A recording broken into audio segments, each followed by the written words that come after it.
పరిశుద్ధులు ప్రియులైన దేవుని పిల్లలందరికీ యేసుక్రీస్తు నామములో శుభవందనాలు తెలియజేసుకుంటా ఉన్నాను.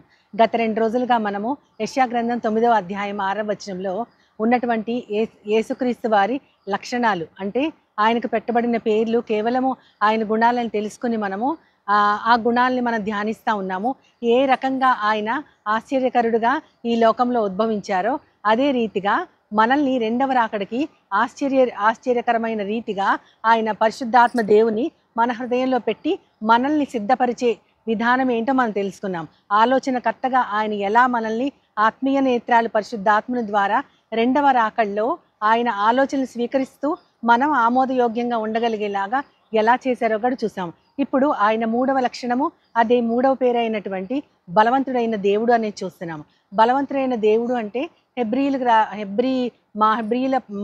భాషలో దాని అర్థం ఏంటి అంటే ఎల్ గిబోర్ అని అర్థం. అంటే మనం ప్రార్థన జీవితంలో గొప్ప విజయాలను సాధించేటటువంటి వారిగా తీర్చిదిద్దే దేవుడు. అంత మాత్రమే కాకుండా ఆయన బలమైనటువంటి యుద్ధాలు చేసే దేవుడుగా, బలమైనటువంటి విజయాలు చేకూర్చే దేవునిగా మనకి చూపిస్తూ ఉంటారు. అదంతా పాత నిబంధన గ్రంథంలో యెహోవా దేవుడు తన చాచినటువంటి బాహువ ద్వారా బలమైన కార్యాలు చేయటం మనం చూస్తాము.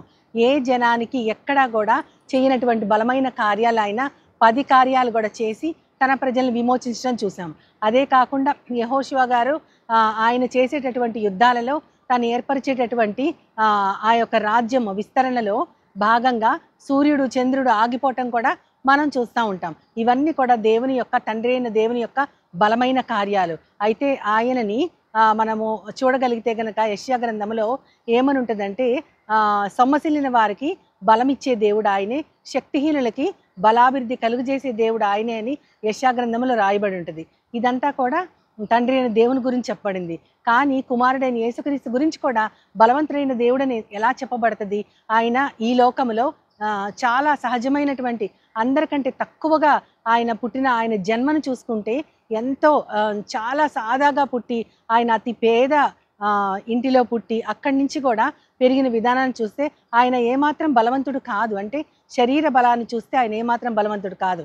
కానీ ఆయనకి కొలత లేని ఆత్మని దేవుడు ఇచ్చారు కాబట్టి దేవుని మాటల్నే పలుకుతూ తనకున్నటువంటి పవిత్రమైన ఆత్మ, పరిశుద్ధమైనటువంటి ఆత్మ ద్వారా అనేకమైన కార్యాలు చేస్తూ ఈ లోకములో తాను ఎంత శక్తివంతుడో తన మాటతో నిరూపించుకుంటమే కాకుండా మనల్ని కూడా అదే రీతిగా ఈ లోకంలో నిలవబెట్టగలిగే శక్తివంతుడైన దేవుడు అని మనం చూడగలుగుతాం. అది నిజమైన బలం. అంటే ఆయన చేసిన కార్యాలు, ఆయన చూపించినటువంటి ఆధిపత్యం ఈ లోకంలో ఎవ్వరు చూపించలేకపోయారు. వారు పరిసయ్యులు, శాస్త్రులు అయితే ఆయన మాటలు అధికారము కలవాని వలె మాట్లాడుతున్నారని ఎన్నోసార్లు ఆశ్చర్యపోయారు. ఆయన ఈ లోకంలో ఉన్నప్పుడు ఆయన నిజంగా మెస్సయాను గుర్తించడానికి తన వారే ఆయన్ని గుర్తించలేకపోయారు. అదంతా కూడా మనకు తెలుసు. కానీ ఆయన నిజంగా పవిత్రమైన జీవితం గడుపుతూ బలమంతా తనదే నిరూపించుకున్నారు. ముఖ్యముగా ఆయన ఈ లోకములో పాపాన్ని జయించారు, సాతాన్ని జయించారు, చీకటిని జయించారు. ఇదంతా కేవలము ఆత్మీయ బలము ద్వారానే, తనకున్న దేవుని యొక్క ఆత్మ బలం ద్వారా ఆయన జయించారు. అంతేకాకుండా ఆయన మరణాన్ని జయించారు. మనకి హెబ్రీలకు రాస్తూ 2వ అధ్యాయం 14వ వచనంలో అనుకుంటా ఉంటుంది, జీవితాంతం మరణ భయముతో గడిపేటటువంటి నరుల కోసం ఆయన మరణ బలము కలిగిన అపవాదిని ఆయన జయించారు. అంటే అపవాది మరణ బలము, ఆ మరణ బలం అతనికి ఉంది. కానీ ఒకరు చెప్తా ఉంటే విన్నాను నేను, గాడ్ ఈజ్ ఆల్ మైటీ అని చెప్తూ ఆయన ఏమన్నారంటే, Satan is mighty but God is all mighty అన్నారు. అది నాకు బలి నచ్చింది. నిజమే కదా, సాతాను కూడా దేవుని యొక్క శక్తిని పొందే ఉన్నాడు. అతను కూడా బలవంతుడే, కానీ అతనికంటే ఎంతో బలవంతుడు, సర్వశక్తిమంతుడు మన దేవుడు. ఎందుకంటే ఆయనకున్నది పవిత్రమైనటువంటి ఆత్మబలం. ఈ లోకములో ఆయన మరణాన్ని జయించి తిరిగి ఇప్పుడు తండ్రి అయిన దేవుని కుడిపార్శ్వాన ఆయన ఉన్నారు. కానీ మరి ఇప్పుడు మనము, ఆయన వచ్చారు, మొదటి రాకడ అయిపోయింది, మరి రెండవ రాకడలో ఆయన బలాన్ని మనం ఎలా వినియోగించుకోగలము అంటే పౌలు గారు చెప్పినట్లు నన్ను బలపరచువానేంది నేను సమస్తము చేయగలను. అంటే మనం ఏది చేసినా సరే కేవలము నా శరీరముతో, నా శక్తితో, నా స్వ ఆలోచనతో నేను చేయలేను. కేవలము దేవుని మీద ఆధారపడితే ఆయనే నన్ను నడిపిస్తాడు.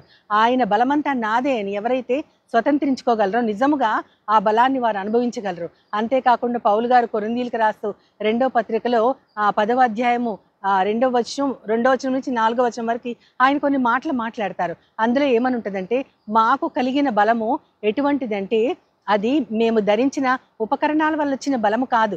అది వాళ్ళకి ఏదో ఒక కొన్ని యుద్ధ సామాగ్రి ఉందని కాదు. వాళ్ళకు వచ్చిన బలం అలాంటిది కాదంట. మరి ఎలాంటి బలం అంటే దేవుని ఎదుట మేము దుర్గములను పడద్రోయగలిగినటువంటి అంత బలము కలిగిన వారం. దేవుని ఎదుట దుర్గము అంటే అది ఎంత గొప్ప దుర్గమైన సాతాను కట్టినటువంటి ఒక దుర్గమైన ఎటువంటిదైనా సరే దానిని మేము దేవుడు చూస్తుండగా పడగొట్టగలము. అంతటి బలాన్ని దేవుడు మాకిచ్చారని ఆయన ఎంతో గర్వంగా చెప్తా ఉంటారు.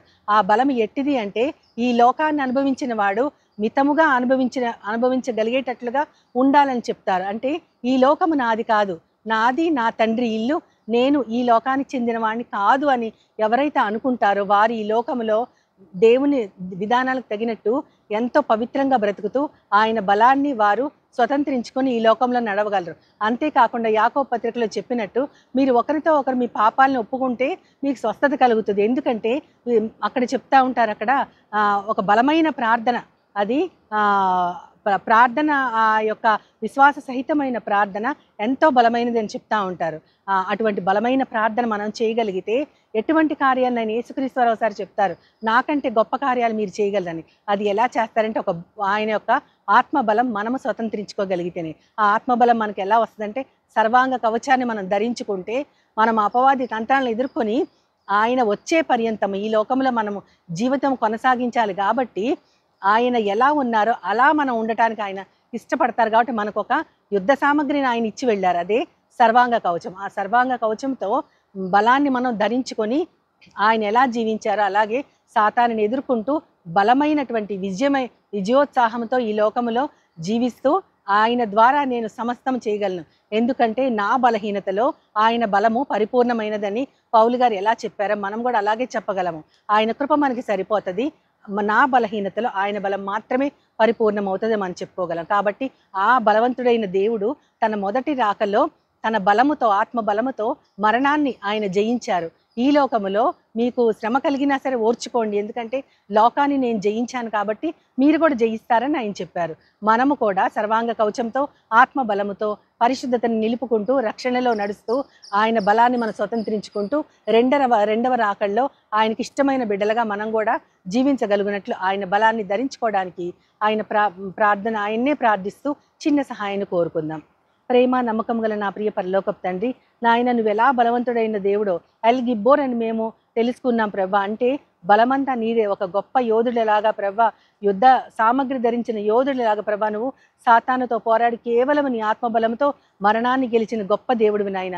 మేము కూడా ఆ విధంగానే సర్వాంగ కవచము ధరించుకుంటూ రెండవ రాకడలో నీ బలముతో మేము పవిత్రమైన జీవితం గడపాలంటే ఆ సర్వాంగ కవచంతో అపవాది తంత్రాలను ఎదుర్కొంటూ విజయవంతమైనటువంటి ఒక జీవితాన్ని నీ పాదాల వద్ద పెట్టడానికి మమ్మల్ని అందరినీ నీ చేతులకు అప్పగించుకుంటూ నీ ప్రియకుమారుడు నా ప్రియపరువైన యేసుక్రీస్తు వారి ద్వారా కోరి ప్రార్థిస్తున్నాను పరమ తండ్రి. ఆమేన్, ఆమేన్, ఆమేన్. వందనాలు. As Jesus now